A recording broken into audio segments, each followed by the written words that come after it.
Menteri Ketenagakerjaan Yasirli memastikan Presiden Prabowo Subianto telah menandatangani peraturan pemerintah tentang pengupahan yang memuat rumus kenaikan upah minimum provinsi hingga upah minimum sektoral kabupaten kota.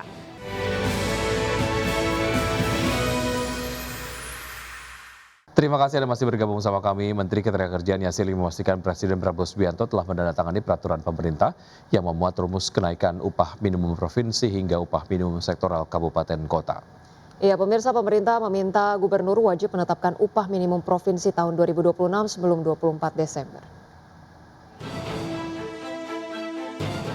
Menteri Ketenagakerjaan Yasirli memastikan Presiden Prabowo Subianto telah menandatangani peraturan pemerintah tentang pengupahan yang memuat rumus kenaikan upah minimum provinsi hingga upah minimum sektoral kabupaten kota.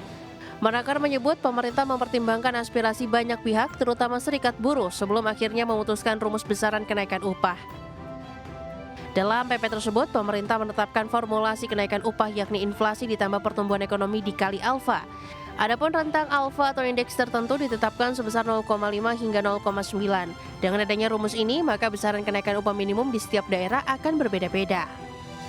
Dan semoga PP ini adalah hasil yang terbaik ya, bagaimana kita mempertimbangkan aspirasi dari serikat pekerja, serikat buruh, dan juga menantikan masukan dari industri ya, Dewan Pengupahan Daerah yang akan melakukan kajian terkait dengan kondisi masing-masing daerah.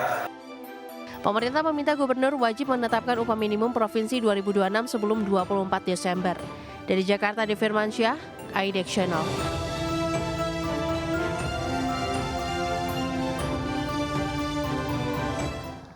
Ya, berikutnya pemirsa, Badan Pusat Statistik melaporkan jumlah pekerja ekonomi kreatif mencapai 27,4 juta orang.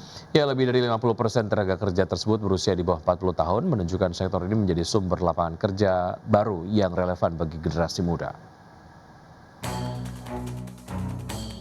Badan Pusat Statistik melaporkan jumlah pekerja ekonomi kreatif mencapai 27,4 juta orang atau 18,7% dari total penduduk bekerja, serta melampaui target 2025 sebesar 25,55 juta orang.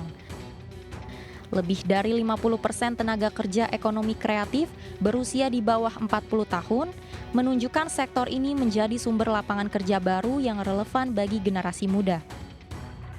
Adapun ekonomi kreatif terhadap nilai PDB atas dasar harga berlaku tahun 2024 mencapai Rp1.611,2 triliun atau berkontribusi terhadap PDB nasional sebesar 7,28%. Sementara pada aspek ekspor, sektor ekraf mencatatkan angka mencapai 26,68 miliar dolar Amerika atau 11,96% dari total ekspor non-migas nasional per Januari hingga Oktober 2025. Subsektor fashion menjadi penyumbang terbesar dengan nilai 14,86 miliar, disusul Kria sebesar 11,1 miliar dolar Amerika. Amerika Serikat masih menjadi tujuan utama ekspor, diikuti Swiss dan Jepang. Berbagai sumber IDX Channel. Ya, bisa dalam menyikapi dampak ekonomi bencana Sumatera, Bank Indonesia mengestimasi tekanan ekonomi akibat bencana banjir dan longsor yang melanda Aceh, Sumatera Utara, dan Sumatera Barat akan memberikan dampak negatif terhadap perekonomian Indonesia. Ya, Deputi Gubernur Bank Indonesia Aida S. Budiman menyampaikan bahwa dampak ekonomi akibat bencana Sumatera diperkirakan menurunkan produk domestik bruto atau PDB sekitar 0,017%, di mana telah terjadi hilangnya aktivitas ekonomi selama 32 hari di 3 provinsi terdampak bencana. Aida menjelaskan penghitungan dampak bencana cukup kompleks karena tidak hanya melihat sisi ekonomi, tapi juga harus mempertimbangkan aspek sosial. Bahkan dalam konteks ekonomi terdapat berbagai dimensi yang perlu diperhitungkan, mulai dari hilangnya aset ataupun nilai aset, penurunan produktivitas, terhentinya aktivitas ekonomi hingga potensi dampak positif dari kegiatan rekonstruksi pasca bencana. Meski demikian, Bank Indonesia tetap optimistis pertumbuhan ekonomi Indonesia sepanjang tahun 2025 ini berada di kisaran 4,7 hingga 5,5%.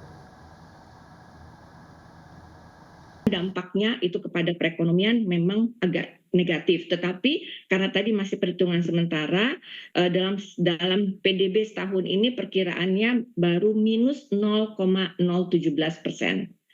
Untuk inflasi, belum bisa langsung melihat kepada ketiga provinsi karena kita harus menunggu bagaimana survei dari BPS, tapi Bank Indonesia punya survei pemantauan harga baru pada minggu pertama. Proyeksinya kelihatannya memang sedikit lebih tinggi, tetapi barang-barang yang seperti beras, telur ayam, bawang yang menjadi penyebab tingginya volatile food di bulan kemarin. Pemirsa, terima kasih Anda masih bersama kami di Market Buzz. PT Superbank Indonesia Tbk resmi melantai di Bursa Efek Indonesia dengan kode saham SUPA. Ya, 70% dana dari hasil IPO akan digunakan untuk modal kerja untuk memperkuat penyaluran kredit dan 30% yang akan dialokasikan untuk belanja modal. PT Superbank Indonesia Tbk resmi melantai di Bursa Efek Indonesia dengan kode saham SUPA. Emiten perbankan dengan layanan digital pertama di Indonesia ini telah melepas saham baru sebanyak 4,4 miliar saham atau setara dengan 13% dari modal yang ditempatkan dan disetor penuh setelah IPO.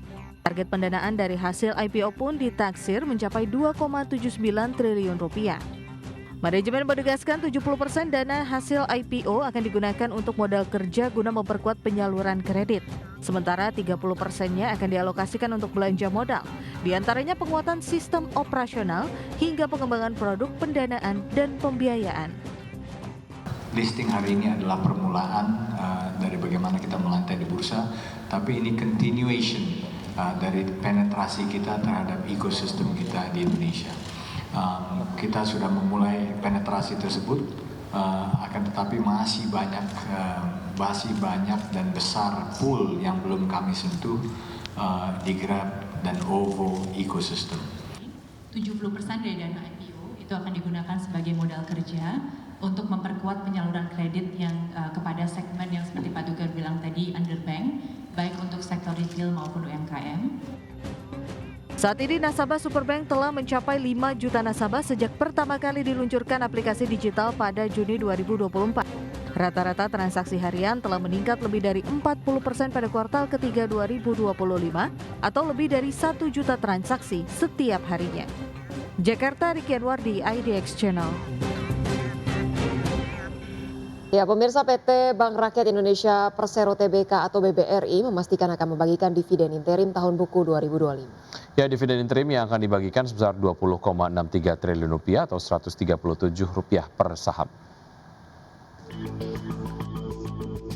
Dikutip dari Keterbukaan Informasi Bursa Efek Indonesia, PT Bank Rakyat Indonesia Persero Tbk memutuskan untuk membagi dividen yang ditetapkan melalui keputusan direksi yang telah mendapatkan persetujuan dari Dewan Komisaris BRI. Berdasarkan laporan keuangan yang berakhir tanggal 30 September 2025, Perseroan akan membagikan dividen interim tahun buku 2025 sebesar 20,63 triliun rupiah atau 137 rupiah per saham.